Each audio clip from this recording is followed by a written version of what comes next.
What's up, my Whovian homies? I am the Doctor Who Kid, and I am so sorry for taking so long to upload my next video. It's actually kind of embarrassing, really. You see, the cliffhanger from Village of the Angels was so awesome, I went into a coma. Don't worry, I did catch up on what I've missed, and now I am ready to deliver to you the history that inspired Flux.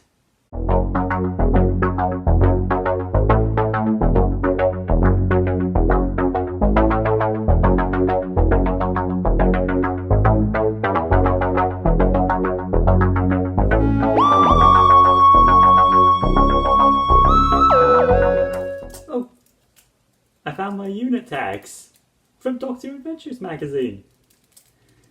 Isn't that cool? First up on the agenda, the Sontarans saw it as the perfect opportunity for lots of conflict, chaos, and that lovely, lovely war they crave so much. But what is the real story behind the Crimean War? So, the Crimean War lasted from 1853 to 1856.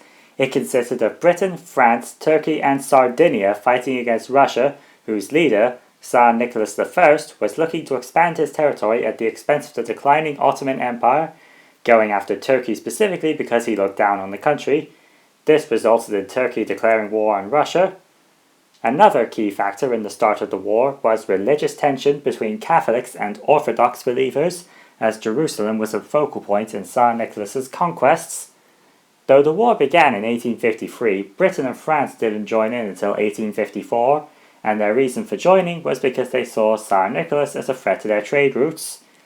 The war has a reputation in British history for being a bit of a disaster. Firstly, what was intended to be a 3-month siege in Sevastopol ended up lasting nearly a year. Of course, the biggest blunder in the war was the charge of the Light Brigade. Basically, the Light Brigade was tasked with seizing a Russian artillery unit. However, a miscommunication from up top led them to charge at the wrong guns and get surrounded, resulting in a terrible slaughter. There were 110 needless casualties out of a 670 soldier unit. However, the biggest killer in the war wasn't the fighting.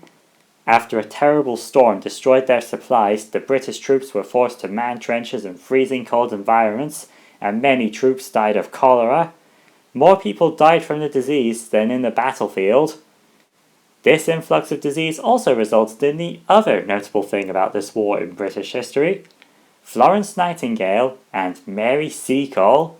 Nightingale was a British nurse who treated the ill soldiers and became known as both the Lady with the Lamp and the founder of modern nursing, because she used the skills she learned in Crimea to help expand on medical treatments. Seacole was a Jamaican-born woman who was rejected by Nightingale's front line and set up her own hospital, which became known as the British Hotel. There, she healed soldiers from either side of the war, providing medical and culinary treatment, and would even go onto the battlefield itself to tend the wounded. Unfortunately, Seacole's deeds would go unacknowledged by history until more recent decades.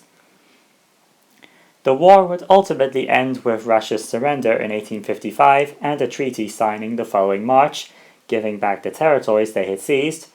And now for the next item on the agenda. I've been calling him Diggy Guy throughout my whole reviews, but what is the true story behind Joseph Williamson? Joseph Williamson was born in Yorkshire to a glassmaker in 1769. He was a philanthropist, businessman, and property owner. The houses he built were often remarked to be strangely and impractically designed, and his workers seemed to be given useless tasks like moving materials from one place to another and then back where they started. The most famous of his projects were the Williamson Tunnels, an intricate labyrinth of underground tunnels that stretched for several miles and served no apparent purpose. Williamson was described as flitting between abrasive and kind, and his wardrobe often featured shabby and cleaner clothes worn in tandem with each other. As if digging a pointless labyrinth wasn't enough evidence of his eccentric nature, he was also noted to have gone hunting right after his wedding while still wearing his wedding clothes. He once set free all the birds in his wife's aviary, and, quite amusingly, he set up a dinner party where he served porridge and hard biscuits, prompting many of his guests to leave in outrage, only to then pull out an even more lavish feast for the remaining partygoers, revealing that the whole thing had actually been a test of character to determine who his true friends were.